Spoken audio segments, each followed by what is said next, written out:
আসসালামু আলাইকুম এভরিওয়ান। তো আপনাদের মাঝে অসমাপ্ত ভালোবাসা গল্পের 15 নাম্বার পার্ট নিয়ে চলে আসলাম। তো বেশি কথা না করে চলুন গল্প শুরু করা যাক। এই কয়েকদিনে আমি বুঝে গেছি বিয়ের পর মেয়েদের শ্বশুরবাড়ি ছাড়া আর কোনো স্থান নেই। আপনারা বসুন, আমি রেডি হয়ে আসছি। নয়না পড়ার টেবিলে বই খুলে বসে আছে, কিন্তু একটা শব্দ পড়তে পারছে না। তার মস্তিষ্ক জুড়ে জিয়ানের কথাগুলো বাসা বেঁধেছে। নয়না ফোন নিয়ে তুষিকে কল করল। ব্রিলিয়েন্ট ছাত্রী পড়ার সময় আমাকে কল করল। এটা তো পৃথিবীর অষ্টম আশ্চর্য। চুপ থাক, আমার ভালো লাগছে না, পড়ায় মন বসছে না, সবকিছু অসহ্য লাগছে।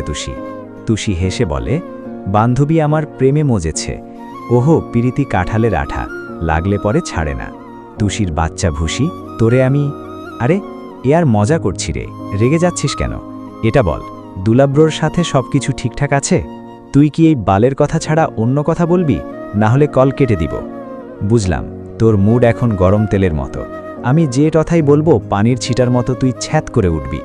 আমাকে পড়তে হবে, বল পড়ায় মনোযোগ কি করে আনব? তুই মনে করো এই মুহূর্তে পড়ালেখা ছাড়া দুনিয়া কোনো কিছু তোর জন্য ইম্পর্টেন্ট না। পৃথিবীতে শুধু তুই আর তোর পড়ালেখা ছাড়া কিছু নেই। এটা মাইন্ডে সেট কর আর মনের দরজায় তালা দিয়ে মেধা খাটিয়ে পড়। তুষি। নয়নায় কণ্ঠে কাতরতা। তুই ঠিক আছিস নয়না? কি হয়েছে আমাকে বল, এত বিধ্বস্ত কেন শোনাচ্ছে তোর কণ্ঠ?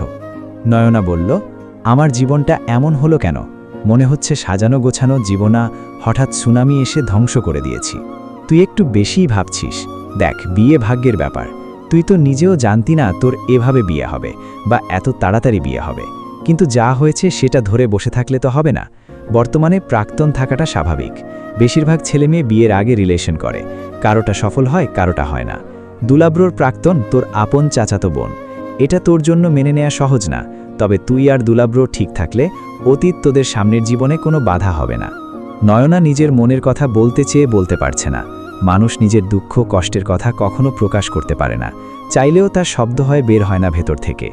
দুঃখগুলোকে চাপিয়ে রাখে হৃদয় দুঃখের ভার না সইতে পেরে মনে মেঘ জমায়, চোখে বর্ষণ হয়। এই দুঃখের কোনো সঙ্গী নেই। নয়না ফোন কেটে আবার চেষ্টা করছে পড়ার। ফোনটা আবার সশব্দে বেজে উঠল। নয়না ফোনটা কানে ধরলে ওপাশ থেকে আওয়াজ আসলো, আই লাভ ইউ ডিয়ার রাঙা বউ। এইটুকু মাথাতে এত টেনশন না নিয়ে পড়ালেখা করো, তোমার প্লেন ড্রাইভার শুধু তোমার। জিয়ানের কথা শুনে নয়না অবাক হলো। একটা মানুষ এত রূপ কিভাবে দেখায়? আপনি আমার সাথে নাটক করছেন কেন? নয়নার কথায় স্পষ্ট রাগ ফুটে উঠেছে। জিয়ান মুচকি হেসে বলে, এসব কি বলো বেব? তোমার সাথে নাটক করব কেন?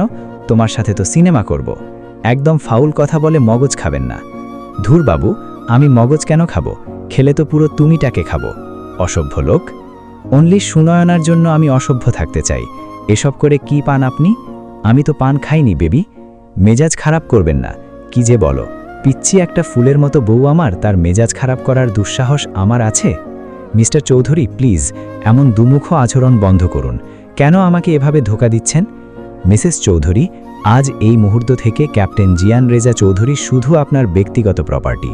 আপনার হৃদয়ের দামে আমি নিজেকে বিক্রি করতে চাই আপনার কাছে। নয়না খট করে কল কেটে দিয়ে মোবাইল সুইচ অফ করে পড়ায় মনোযোগ দিল। বিরক্ত লাগছে এসব তার। বাসায় আরেক মেয়ে আর ফোনে প্রেম। জিয়ান মুচকি হেসে বলে, আগে কখনো ফ্লাইট ক্যান্সেল হলে বিরক্ত লাগত, আজ শান্তি লাগছে। ডিয়ার ওয়াইফি, তুমি শুধু ক্যাপ্টেন জিয়ান রেজা চৌধুরীর। তোমার রাগকে ভালোবাসার ছোঁয়ায় গলিয়ে দেব। Just wait and see. Nazim Chowdhury জাহিনের হাত থেকে ফোন কেড়ে নিয়ে ছুঁড়ে মারল। বাবা, কি হচ্ছে এসব? তোমাকে আমি কতবার বলেছি আমাদের ব্যবসায় জয়েন করো? এখন একার পক্ষে চৌধুরী ইন্ডাস্ট্রি একা সামলানো সম্ভব নয়। এরপরেও তুমি কোন সাহসে সিক্রেট গোয়েন্দা সংস্থায় যোগ দিয়েছ? প্রথমে র্যাপ হতে চাইলে আমি মানা করলাম, আর এখন এসব? বাবা, আমার কি কোনো চয়েস থাকতে পারে না? রেজা তো পাইলট, ওকে কিছু বলছো না কেন? রেজা আর তোমার জন্ম একদিন, কিন্তু গ্রহ নক্ষত্র সব ভিন্ন। নিজেকে রেজার সাথে তুলনা করো। আমি শুধু আমার প্যাশন বেছে নিয়েছি, কোনো ক্রাইম করিনি। তোমার জন্য আমার ছেলের উপর বিন্দু পরিমাণ আঁচ আসলে আমি ভুলে যাব তুমিও আমার সন্তান। এতে আমার কি দোষ বলো? আমরা যমজ, এটা আমার অন্যায়? তাহলে লন্ডন যেয়ে প্লাস্টিক সার্জারি করিয়ে চেহারা বদল করে ফেলবো নিজের। এসব ফাউল কথা আমার সামনে চলবে না। সামনের সপ্তাহে মেহেরনুর আসবে, ওর সাথে তোমার বিয়ে ফিক্স করেছি। আমি আর কোনো কথা শুনতে চাই না। ভাইয়া যা করে তোমরা সব সময় সাপোর্ট করো, তো আমার বেলায় কি সমস্যা? জিয়ান একটা ভুল করেছে, সেটা হলো প্রেম। এছাড়া ও কোনো ভুল করে না। ভদ্রতা, সভ্যতা সব আছে ওর মধ্যে। আর তোমার মধ্যে কি আছে? রাস্তার ছেলেদের মতো মারামারি, বুক খোলা শার্ট, মাঝে মাঝে হাতে সিগারেটও দেখা যায়। তুমি তো এটাও ভুলে যাও তুমি চৌধুরী পরিবারের সন্তান। ছোটবেলা থেকে তোমার আর রেজার সেম চেহারার অনেক অ্যাডভান্টেজ নিয়েছো। এখন তুমি ছোট না, এসব গোয়েন্দাগিরি ছেড়ে অফিস জয়েন করো। নাজিম সাথে নিজের রুমে চলে গেলেন। জাহিন মিতা বেগমের কাছে এসে বলে, এসবের মানে কি আম্মু? আমাকে কি ছোট বাচ্চা? আমাকে যা বলবে তাই করতে হবে? ছোট বাচ্চা না, তাই তো বিয়ে ঠিক করেছি। মেহেরনুর ভালো মেয়ে, তাই না বলার কোনো অপশন নেই তোমার কাছে। আর যদি ভাবো বাহিরের দেশে যাবে, তোমার বাবা তোমার ভিসা সহ যাবতীয় সব কার্ড সিজ করে দিয়েছে। বড় হয়েছ, ম্যাচিওর হও। ভাইয়া একটা টুনি মেয়েকে বিয়ে করলো, সেটা ভুল না? তোমার ভাইয়া কি করলো সেটা না দেখে আজ পর্যন্ত তুমি কি কি অঘটন ঘটিয়েছ সেসব দেখো। রাগে জাহিনের ইচ্ছে করছে সব কিছু ভেঙে চুরমার করে ফেলতে, কিন্তু সে সাহস তার নেই, আর সে শিক্ষাও নেই। বাবা মায়ের সাথে বেয়াদবি করার দুঃসাহস তার নেই। তাই নিজের রাগ সংবরণ করে নিজের রুমে চলে আসলো। এসেই বক্সিং ব্যাগে পাঞ্চ মারতে লাগলো। অনিকেত সায়নার সামনাসামনি বসে আছে। সায়না অনিকেতের হাতের উপর হাত রেখে বলে, আমার কি মনে হয় জানেন? আমি শুধু আপনার। অনিকেত দ্রুত হাত সরিয়ে নিয়ে বলে, দেখো তুমি আমার বন্ধুর বোন নয় তো ঠাটিয়ে দুটো চর মারতাম। আমি সাধারণ একজন মানুষ, অতি সাধারণ, যার নিজের পিতৃ পরিচয় নেই। আমি আমার টাইপ কাউকে বিয়ে করব, যাকে বিয়ে করার জন্য আমার নিজেকে ছোট মনে হবে না। আমাকে বিয়ে করলে আপনাকে ছোট কেন হতে হবে? কারণ আমি অনাথ। তোমার বাসায় গেলে প্রথমেই আমার বংশ পরিচয় জিজ্ঞেস করবে। আমি কোথায় পাবো বংশ পরিচয়? আমি বলবো, আমি আপনাকে ভালোবাসি, এটাই আপনার পরিচয়। পাগলামি করো না, জীবন এত সহজ না। সমাজে তোমাদের অনেক নাম ডাক, নিজের সম্মান আমার জন্য নষ্ট করবে না। আপনি আমাকে বিয়ে করবেন, এটাই শেষ কথা। করবেন মানে করতেই হবে। ভুলে গেছেন, আপনার ঠোঁট কিন্তু আমি স্পর্শ করে ফেলেছি, তাই আপনি আর কোনো মেয়ের হতে পারবেন না। আর একবার না না বললে পুরো শরীরে টাচ করে দেব কিন্তু। পুরো শরীরে টাচ করে দেব কিন্তু? তখন বউ পাবে না রে জন্মে। অনিকেত অবাক দৃষ্টিতে তাকিয়ে আছে সায়নার দিকে। মেয়েটা দেখতে ভারী মিষ্টি, কিন্তু আমার মতো ছেলের কাছে ওর বাবা মা কিছুতেই দিবে না। সমাজে বংশ পরিচয় না লাগলেও পিতৃ পরিচয় লাগে, আমার কাছে তো কোনোটাই নেই। সেবার যখন মেয়ে দেখতে গিয়েছিলাম, কত ছোট করেছিল তারা আমাকে। আচ্ছা, অনাথ হয়টা কি দোষের? আমি জানি না কি আমাকে জন্ম দিয়েছে, সেখানে আমার দোষটা কোথায়? সায়না তুড়ি বাজিয়ে বলে, এই যে মিস্টার, কোন ভাবনার সাগরে ডুবে গেলেন? কোনো মেয়ে হলে কিন্তু তাকে আমি মেরেই ফেলব। জিয়ান মোবাইলের স্ক্রিনে এক ষোড়শী কন্যার হাসজ্জ্বল মুখশ্রীর পানে গভীর দৃষ্টিতে তাকিয়ে আছে। মনে মনে আওড়ালো, মেয়েটার চোখ দুটো আসলেই সুন্দর। এত সুন্দর দুটি চোখের অধিকারিণীর জন্য সুনয়না নামটা হয়তো পৃথিবীতে এসেছিল। মায়াবী চোখের অধিকারী তুমি, আমার প্রিয়তমা অর্ধাঙ্গিনী। হঠাৎ কিছু একটা ভেবে হেসে ফেলল। প্রেমে পড়লে ম্যাচিওর পুরুষও বোকা বোকা কর্মকাণ্ড করে বসে, আর সেখানে তো বাচ্চা একটা মেয়ে, সে তো করবেই নিব্বিগিরি। কিছুক্ষণ পূর্বের কথা, জিয়ান ফ্লাইট ক্যান্সেল হওয়ায় সে মিটিং বোর্ড থেকে বের হয়ে চেয়ারে বসতেই তার ফোনে জাহিনের হোয়াটসঅ্যাপ অ্যাকাউন্ট থেকে কল আসে। জিয়ান রিসিভ করে বলে, কি ব্রো, হঠাৎ স্মরণ করার কারণ কি? জাহিন বলল, তোমাকে কল দিতে কি আমার কারণ লাগবে? তা লাগবে না, কিন্তু তুই দরকার ছাড়া কল করিস না। আমি প্লাস্টিক সার্জারি করিয়ে চেহারা পরিবর্তন করে ফেলব। কি বলছো এসব? মাথা ঠিক আছে নাকি ছাইপাশ খেয়েছো? আমার মাথার একদম ঠিক আছে, আমিও সব খাই না। মাঝে মাঝে সুখ টান দেই, এই যা বদ অভ্যেস। বাবার হাতে ঝাড় খেয়েছিস, এবার কাহিনী কি? ওসব বাদ দাও, ওসব পুরনো কথা, নতুন কাহিনী শোন। আচ্ছা শুনছি, বল, তোমার বউয়ের নাম কি? সুনয়না তালুকদার। কেন? বউ তোমারে ঝাড়ে নাই? আর বলিস না, বাচ্চা মানুষ, মুড কখন কি হয় বোঝা মুশকিল। কিন্তু এসব কথা কেন? জাহিন বলল, তোমার বউ তোমাকে তুমি ভেবে সেই ঝাড়া ঝেড়েছে, আর গতকাল তো যা হয়েছে, এরপর তোমার কাছে ডিভোর্স চাইনি। জিয়ান কিছুক্ষণ চুপ করে থেকে বলে, তোর সাথে ওর দেখা হয়েছে? এরপর কি হলো? জাহিন সবটা খুলে বলল। জিয়ান হেসে বলে, তুই তাড়াতাড়ি চেহারা বদল কর, নয়তো দেখা যাবে বউ বদল হয়ে যাবে। জাহিন বলে, তুমি এই বাচ্চা মাইয়া বিয়ে করবা? আমি তো আমার কল্পনায় কল্পনা করি নাই। চুপ থাক, ওই বাচ্চা মেয়ে তোর ভাবি, সম্মান দিয়ে কথা বলবি। সম্মানিত বাচ্চা মেয়ে সুনয়না তালুকদার আমার ভাবি। জিয়ান হেসে বলে, আচ্ছা এখন রাখি, আগুনে একটু পানি ঢেলে আসি, নয়তো সে আগুনে আরেকজন আমাকে পুড়িয়ে ছাই করে ফেলবে। জাহিনের কল কেটে নয়নাকে কল করে। যদিও পুরো কথা বলার সময় হয়নি, তবে অভিমানী নয়নাকে জিয়ানের কেন যেন খুব ভালো লাগছে। জিয়ান নয়নার হোয়াটসঅ্যাপে টেক্সট পাঠালো, ভালোবাসাকে ততক্ষণ ভালোবেসো না যতক্ষণ ভালোবাসা তোমাকে ভালো না বাসে। যখন ভালোবাসা তোমাকে ভালোবাসবে, তখন ভালোবাসাকে এত ভালোবাসো তোমার ভালোবাসা যেন অন্য কাউকে ভালোবাসতে না পারে। এরপর আরেকটা টেক্সট পাঠালো, ভালোবাসা ভালো থাকে ভালোবাসার যত্নে, ভালোবাসাকে ভালোবাসা দিয়ে আগলে রাখতে হয়। নয়না প্রায় 4 ঘন্টা একটানা পড়ল। জাহানারা বেগম নয়নার সামনে এক গ্লাস দুধ, একটা সেদ্ধ ডিম, 4-5টা খেজুর নিয়ে দাঁড়িয়ে আছে। আমরু, আমি কিছুতেই খাবো না, এখন আমার একদম খাবার মুড নেই। কেউ মুডের জন্য খায় না, খাবার খেতে হয় স্বাস্থ্যের জন্য। নয়না জাহানারা বেগমের দিকে তাকিয়ে বলে, আম্মু, আমি খাবো, তবে আমার একটা কথা রাখবে? আগে খেয়ে নাও, তারপর বলো।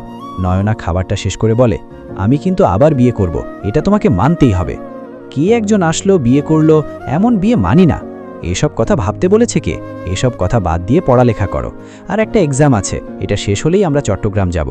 আম্মু, বিয়ে কিন্তু আরেকটা করবই আমি, ওই বেটার সাথে যাবে না, কিছুতেই না। তোমার বিয়ে হয়ে গেছে, আর তাছাড়া তুমি নিজেই শ্বশুরবাড়ি যাওয়ার জন্য পাগল, তোমাকে দ্রুত পাঠিয়ে দেব তোমার বাসায়। এটাই আমার বাসা, আমি এখানেই থাকব, দেখা যাবে। এবার একটু ঘুমাও, মাথা ঠান্ডা থাকবে। জাহানারা বেগম চলে যেতে নয়না নিজের ফোন সুইচ অন করল। ডিটা কানেক্টেড হতেই দ্য হিটলার ড্রাইভার দিয়ে সেভ করা নাম্বার থেকে টেক্সট। নয়না মনোযোগ দিয়ে লেখাটা পড়ল, তারপর হাসির রিয়াকশন দিল, তারপর লিখল, ভালোবাসা দিয়ে ভালোবাসার খিচুড়ি রান্না করে ভালোবেসে ভালোবেসে খেয়ে নিন। জিয়ান তখন অ্যাক্টিভ ছিল। নয়নার রিপ্লাই দেখে বলে, ছেমুড়ি আস্তা বিটলা, 4 আনা মাথায় 16 আনা দুষ্টুমিতে ভর্তি। জিয়ান রিপ্লাই করল, ও আমার ভালোবাসা, আসো তোমাকে ভালোবেসে খিচুড়ি রান্না করে ভালোবাসায় সিক্ত করে ভালোবেসে খেয়ে নেই। নয়নার রাগী ইমোজি দিয়ে বলে, আজ নয়না, গতকাল নীলাঞ্জনা, এরপর কে হবে আপনার ভালোবাসা খিচুড়ি? জিয়ান হাহা রিয়াক্ট দিয়ে বলে, আসি আমার ভালোবাসাকে চুয়ে দিয়ে বুঝিয়ে দেব, একবার তার হলে আমি আর কারো হব না। নয়না রিপ্লাই করল, বেড়া মানুষ এক্সও চায়, নেক্সটও চায়, আবার প্রেজেন্টও ঠিক রাখে। এরপর সাথে সাথে ডাটা অফ করে দিল। নয়না উঠে আয়নার সামনে দাঁড়িয়ে তার লম্বা চুলগুলো চিরুনি করতে করতে বলে, হেই নয়না, তুমি সিন্ড্রেলা, তোমার রাজকুমার অবশ্যই আসবে আর তোমাকে উড়িয়ে নিয়ে যাবে। শালা ড্রাইভার, তুই সারা জীবন গলা বেচেই খাবি, তোর কপালে তো সিন্ড্রেলা জুটবে না। জিয়ান নয়নার টেক্সটের দিকে তাকিয়ে হাসল, মনে মনে কিছুটা ক্ষুব্ধ হলো। সে চাইছিল নয়না তাকে রেগে একবার বলুক, মিস্টার প্লেন ড্রাইভার, আপনি একটুও ভালো না। শত শত রাগ অভিমান করুক, তবুও কেন যেন নয়নার এই প্লেন ড্রাইভার ডাকটা জিয়ান মিস করছে। অথচ এই ডাকটা একসময় সবচেয়ে বিরক্তিকর ছিল। ভালোবাসলে প্রেমিকার বিরক্তিকর কথাও কত মধুর মনে হয়। লাবিব নীলাঞ্জনার কোলে মাথা রেখে শুয়ে আছে। নীলাঞ্জনা ভেবেছিল এবার সবকিছু নর্মাল হয়ে গেছে। লাবিব নিজেকে শুধরে নিয়েছে। এই কয়েকদিন এই বাড়ির সবাই তার সাথে ভালো ব্যবহার করেছে। লাবিব নীলাঞ্জনার হাত আঁকড়ে ধরে বলে, নীলু, আমাদের ব্যবসায় বিশাল বড় এক লস হয়েছে, মনে হচ্ছে আমাদের এই বাসাটা বিক্রি করে দিতে হবে। নীলাঞ্জনা বলল, ব্যবসায় ভালো খারাপ উভয় সময়ই আসে, এসব কোনো ব্যাপার না, আমরা সবাই মিলেমিশে ঠিক করে নেব আবার। লাবিব মনে মনে রাগ হলো। সে ভেবেছিল নীলাঞ্জনা বলবে, আমার বাসা থেকে সাহায্য আনব। লাবিব আবার ডাকল, নীলু, তুমি চাইলে কিন্তু আমাদের সমস্যার সমাধান করতে পারে এক তুড়িতে। কি বলো, কিভাবে? মাত্র 25 লাখ টাকা, তোমার বাবা চাচাদের হাতের ময়লা, তুমি একবার তাদের সাথে কথা বলে দেখো। নীলাঞ্জনা নিজের হাত সরিয়ে আনল, রাগ দেখিয়ে বলল, দরকার পড়লে তোমার সাথে রাস্তায় থাকব, তবু ওই বাসা থেকে কোনো সাহায্য আনব না। লাবিব উঠে বসল, তার চেহারায় রাগ স্পষ্ট। নিজের রাগ সংযত করে বলল, দেখো, তুমি ওই বাসার মেয়ে, তুমি আমাদের বিপদে একটুকুও হেল্প করতে পারবে না? নীলাঞ্জনা উঠে দাঁড়ালো, লাবিবের দিকে তাকিয়ে বলে, আমার দ্বারা এসব সম্ভব না, তুমি আর যা বলো আমি করব, কিন্তু কিছুতেই ওই বাসায় টাকার কথা বলতে পারবো না।